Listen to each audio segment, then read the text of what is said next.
나만 할 수 있다, 내가 개발했다, 지나치게 큰 소리를 뻥뻥 치는 곳은 좋은 피부과를 만나기 위한 가장 중요한 부분. 저희 병원에 시간상 거리상으로 올 수 없는 지인한테 얘기한다고 하고 정말 솔직하게 말씀드릴게요. 안녕하세요, 피부일타 민원장입니다. 오늘 주제는 좋은 피부과 찾는 방법입니다. 사실 이런 영상들 보면 결국 본인한테 와라 이런 게 결론이던데 저는 조금 민망해서 그런 내용 정말 다 빼고 한번 솔직하게 말씀을 드릴게요. 그러니까 여러분들도 이거 보고 오시면 안 됩니다. 첫 번째로는 유튜브나 블로그를 직접 운영하는 원장님을 추천드립니다. 처음부터 바로 원장님 얘기하잖아요.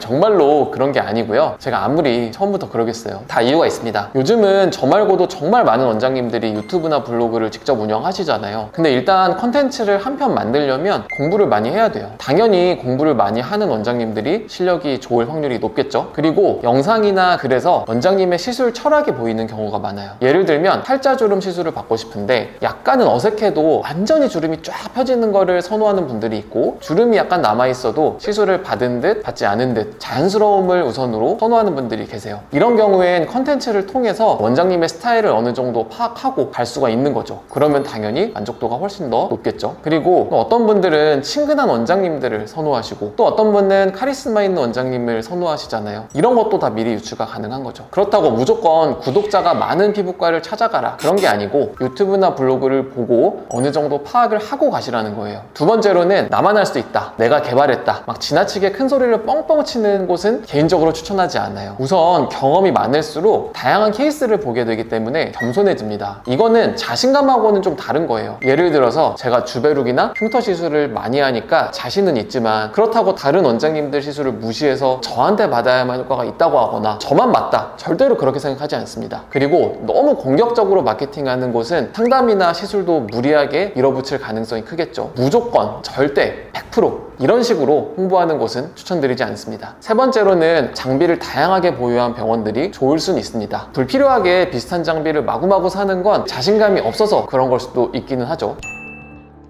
그런데 특정 장비만 가능한 영역이 있거든요. 아무리 울세라가 좋고 유명해도 엠페이스 같은 근육 리프팅을 대체할 수는 없어요. 같은 예로 이왕 박피성 레이저로 흉터 치료 받을 거면 제대로 된 장비로 레이저 박피를 받는 게 낫고요. 장비 개수가 너무 없는 병원은 그 옵션 안에서만 시술을 해야 되니까 아무래도 경험치도 좀 적어지고 시야도 좀 좁아지면서 그런 점들이 시술 결과로 나타날 수 있겠죠. 마지막으로 시술 가격이 너무 싸거나 너무 비싸면 피하세요. 우리가 툭불 한우집에 들어갔는데 돼지고기 가격보다 싸요. 그럼 일단 좀 의심해야 되지 않나요? 똑같습니다. 심지어 내 얼굴에 하는 건데 다른 병원보다 비용이 너무 지나치게 싸다, 이러면 좋아할 게 아니고 의심을 하셔야겠죠. 반대로 지나치게 비싼 경우도 추천드리지 않습니다. 돼지고기가 1인분에 10만 원이에요. 그러면 의심을 해야겠죠. 아무리 맛집이어도 10만 원만큼의 만족감을 느끼기는 쉽지 않아요.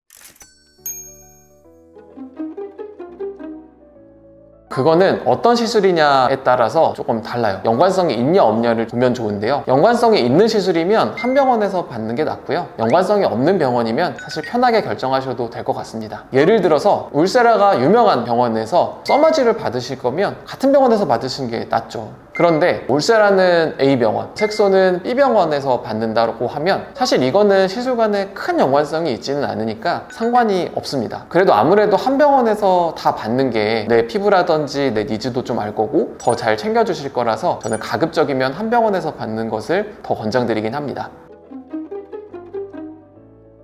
그런 후기가 유독 많은 피부과는 사실 협찬일 가능성이 많죠. 당연히 그분들의 직업이 홍보 활동이고 그게 자산이고 직업인데 그냥 올려주지는 않잖아요. 저는 그쪽으로 마케팅을 하고 있지는 않은데요. 사실 저희 병원에도 연예인이나 일타 강사들이나 인플루언서 분들이 내돈내산으로 많이 다니시거든요. 그런 분들이 좀 저희 병원도 올려주셨으면.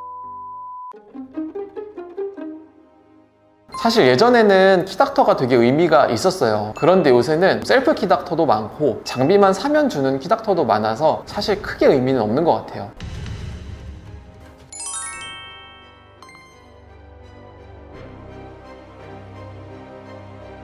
정말 잘하거나 정말 많이 시술해서 키닥터를 받는 거면 사실 찾아가는 게 의미가 있기는 한데, 사실 소비자 입장에서 그거를 판단하는 게 쉽지는 않거든요. 그래서 저는 너무 큰 의미는 두지 않으셨으면 좋겠어요. 그리고 마지막으로 좋은 피부과를 만나기 위한 가장 중요한 부분, 일단 한 병원을 다니기로 결정하셨다면 중간에 뭐 심각한 문제가 있지 않은 이상 좀 믿고 가셨으면 좋겠어요. 그리고 정해진 내원 시기에 잘 맞춰주셔야 하는 건 당연하고요. 10회 패키지면 10회 패키지인 이유가 다 있습니다. 한 번 하고 효과가 없다라고 좀 걱정하시는 분들이 계신데요, 우리가 PT 한 번 받고 효과 없다고 불만 갖거나 하지 않잖아요. 피부과도 똑같습니다. 그리고 권장드리는 치료 시기나 횟수를 지키지 못하고 효과가 없다라고 하시는 건 이거는 정말 좋은 피부과를 찾고도 멀리 돌아가는 길일 수 있습니다.